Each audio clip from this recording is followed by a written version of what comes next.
2020년 7월 11일 성령 충만한 하루를 위한 듣는 묵상. 오늘의 본문은 빌립보서 2장 5절에서부터 8절까지의 말씀입니다. 너희 안에 이 마음을 품으라. 곧 그리스도 예수의 마음이니 그는 근본 하나님의 본체시나 하나님과 동등됨을 취할 것으로 여기지 아니하시고 오히려 자기를 비워 종의 형체를 가지사 사람들과 같이 되셨고 사람의 모양으로 나타나사 자기를 낮추시고 죽기까지 복종하셨으니 곧 십자가에 죽으심이라. 아멘. 오늘 말씀은 신앙생활을 하며 또한 말씀을 읽으며 많이 들어보고 묵상한 말씀입니다. 그만큼 우리가 꼭 붙잡아야 할 말씀이기도 하죠. 겸손을 넘어선 그리스도의 낮아지심을 보여줍니다. 어제의 묵상 본문과 이어지는 오늘 말씀은 이렇게 시작합니다. 너희 안에 이 마음을 품으라. 사도 바울은 빌립보 교회 성도들에게 이 마음을 품으라고 권면합니다. 여기서 말하는 이 마음은 무엇일까요? 바로 뒤에 곧으로 이어지는 그리스도 예수의 마음을 말합니다. 우리는 이렇게 질문해 볼 수 있습니다. 그리스도 예수의 마음은 어떤 마음일까? 예수님의 마음이라고 하면 대략적으로 혹은 느낌적으로 이런 마음이지 않을까 하는 생각은 갖고 있지만 정확히 어떤 마음인지 조금은 막연한 것도 사실입니다. 이 부분을 원어로 살펴보면 이 말은 예수 그리스도 안에 있는 것이라는 뜻을 갖습니다.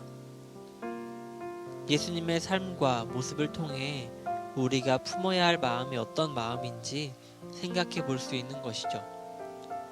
그리스도 예수 안에 있는 마음과 그분의 삶은 6절부터 이어지는 찬송시를 통해 볼 수 있습니다.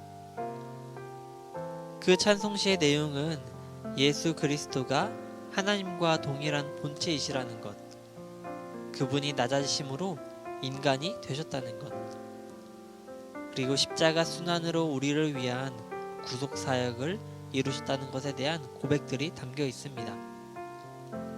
다시 말하면 예수 그리스도는 이미 하나님과 동일한 본체이시지만 그것을 버리고 스스로 자기를 비워 낮아져 인간의 몸을 입으셨다는 겁니다.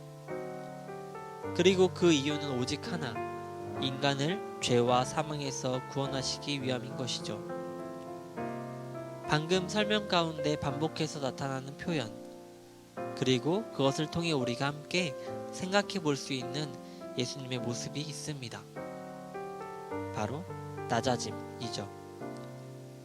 그리스도의 낮아지심은 우리에게 보여주신 겸손의 모범이자 극치입니다. 그리고 이는 우리에게 겸손이란 어떤 것인가를 분명하게 보여주죠. 겸손이라고 해서 남 앞에서 무조건 자기를 낮추는 것이 아닙니다. 아무리 힘과 권세가 있어서 그것을 나의 의로 드러내는 것이 아니라 하나님과 이웃을 위해 선용하는 것, 그렇게 공동체에서 또한 삶의 자리에서 이루어가는 겁니다.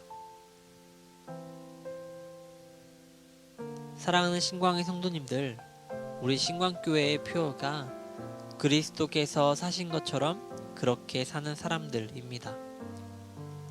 어떻게 그렇게 살아갈 수 있을까요? 우리가 그리스도 예수의 마음을 품는 겁니다. 그럴 때 우리의 삶은 우리를 위해 겸손의 본을 보여주신 예수님이 사신 것처럼 삶의 한 절이라도 그분을 닮아 살아가게 될 겁니다. 함께 생각해 보았으면 좋겠습니다. 나는 예수님의 마음을 품고 살고 있나요?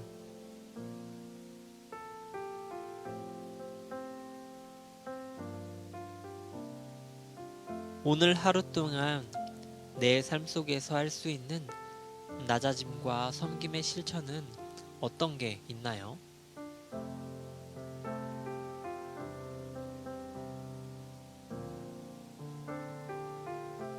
바라기는 어제보다 오늘 더, 오늘보다 내일 더. 예수님의 마음을 품고 조금씩 예수님을 닮아가는 우리 모두가 되기를 간절히 소망합니다.